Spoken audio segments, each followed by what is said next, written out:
నమస్తే, welcome to four sides TV. నేను విజయ్. ఇటీవల కాలంలో అడవిలో వరుస తుపాకుల మోత మోగుతోంది. మావోయిస్టు కీలక నేతలను ఒక్కొక్కరిని భద్రతా దళాలు ఏరివేస్తున్నాయి. ఆపరేషన్ కగార్ ఏ టైంలో స్టార్ట్ చేశారో కానీ గతంలో ఎన్నడూ లేని విధంగా మావోయిస్టులు పెద్ద సంఖ్యలో మరణిస్తున్నారు.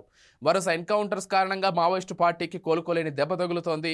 ముప్పేట నిర్బంధం దాడులతో ఆ పార్టీ కకావికలమవుతోంది. గెరిల్లా ఆపరేషన్లలో దిట్టగా పేరొందిన హిడ్మా మారేడుమిల్లి ఎన్కౌంటర్లో చనిపోవడంతో మావోయిస్టు పార్టీకి కోలుకోలేని దెబ్బగా మారింది. 2025వ సంవత్సరంలో మావోయిస్టు అగ్రనేతలు ఒక్కొక్కరు తనువు చాలిస్తున్నారు. జనవరి నుంచి ఛత్తీస్గఢ్, ఏపీ, తెలంగాణ, ఒడిశా రాష్ట్రాల్లో జరిగిన ఎన్కౌంటర్లలో నంబాల కేశవరావు అలియాస్ బస్వరాజు సహా అనేక మంది కేంద్ర కమిటీ సభ్యులను మావోయిస్టు పార్టీ కోల్పోయింది. మెయిన్ లీడర్స్ను కోల్పోవడం ఆ పార్టీ మనుగడనే ప్రశ్నార్థకంగా మార్చేసింది. వరుస ఎన్కౌంటర్స్తో కేంద్ర కమిటీలో చివరికి మిగిలింది 8 మందే అన్నట్లు తెలుస్తోంది. వీరిలో 6 తెలుగు రాష్ట్రాలకు చెందిన వారే ఉన్నట్లు పోలీసు వర్గాల సమాచారం. మావోయిస్టులకు ఏడాది పీడకలగానే మిగిల్చిందని చెప్పొచ్చు. వరుసగా నేతలను కోల్పోవడం అనేది కోలుకోలేని దెబ్బతీసింది. కేంద్ర ప్రభుత్వం మాత్రం వెనక్కి తగ్గేదేలే అనేలా మావోలను ఏరివేస్తోంది. టెక్నాలజీ నిర్బంధాలతో వారి రహస్యాలను తెలుసుకొని మట్టుబెడుతున్నారు పోలీసులు. మరోవైపు లొంగిపోవాలని డెడ్లైన్ విధించిన మావోలు వినిపించుకోవడం లేదు. పోలీసులతో తాడోపేడో తేల్చుకునేందుకే పోటీ పడుతున్నారు. ప్రాణాలు కోల్పోతున్నారు. ఇక ఈ ఏడాది అనేక మంది అగ్రనేతలను కోల్పోవాల్సి వచ్చింది మావోయిస్ట్ పార్టీ. అనేక సార్లు పోలీసుల కళ్ళుగప్పి తప్పించుకున్న నేతలందరూ నేల కొరిగిపోతున్నారు. వ్యూహాలు రచించడంలో దిట్టా గెరిల్లా ఆపరేషన్ సక్సెస్గా నిర్వహించే అగ్రనేతలు కనిపించకుండా పోతున్నారు.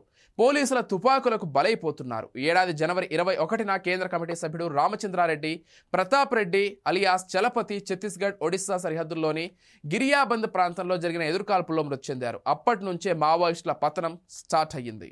మే 21న మావోయిస్టు పార్టీ కేంద్ర కమిటీ ప్రధాన కార్యదర్శి నంబాల కేశవరావు అలియాస్ బస్వరాజ్ ఛత్తీస్గఢ్లోని గుండేకోట్ ప్రాంతంలో జరిగిన ఎన్కౌంటర్లో మరణించారు. జూన్ 5న ఛత్తీస్గఢ్ రాష్ట్రం బీజాపూర్ జిల్లాలోని నేషనల్ పార్క్ ఏరియాలో జరిగిన ఎన్కౌంటర్లో కేంద్ర కమిటీ సభ్యుడు తెంటు లక్ష్మీ నరసింహచలం అలియాస్ సుధాకర్ చనిపోయాడు. సెప్టెంబర్ 11న గరియాబంద్ ప్రాంతంలో కేంద్ర కమిటీ సభ్యుడు Modem Balakrishna alias Manoj KKBN division కార్యదర్శి అల్వాల్ చంద్రహాసులు మరణించారు. సెప్టెంబర్ 19న గాజర్ల రవి ఎలియాస్ ఉదయ్ అరుణలు అల్లూరు సీతారామరాజు జిల్లా రంపచోడవరం మండలం కింటనూరు సమీపంలో జరిగిన ఎన్కౌంటర్లో ప్రాణాలు కోల్పోయారు. కేంద్ర కమిటీ సభ్యుల కట్టా రామచంద్రారెడ్డి, కడారి సత్యనారాయణ రెడ్డిలు ఛత్తీస్గఢ్లోని నారాయణపూర్ జిల్లాలో సెప్టెంబర్ 22న జరిగిన ఎన్కౌంటర్లో మృతి చెందారు. ఇప్పటికే చాలా మంది కీలక నేతలు లొంగిపోయారు. ప్రస్తుతం ఇక మిగిలింది కొద్ది మంది మాత్రమే. వారంతా సరెండర్ అవ్వాల్సిందే, లేకపోతే ఎన్కౌంటర్లో హతం కావాల్సిందే. ఇక తప్పించుకున్న మావోయిస్టులు ఎలాంటి నిర్ణయం తీసుకుంటారనే విషయంపై సస్పెన్స్ నెలకొంది.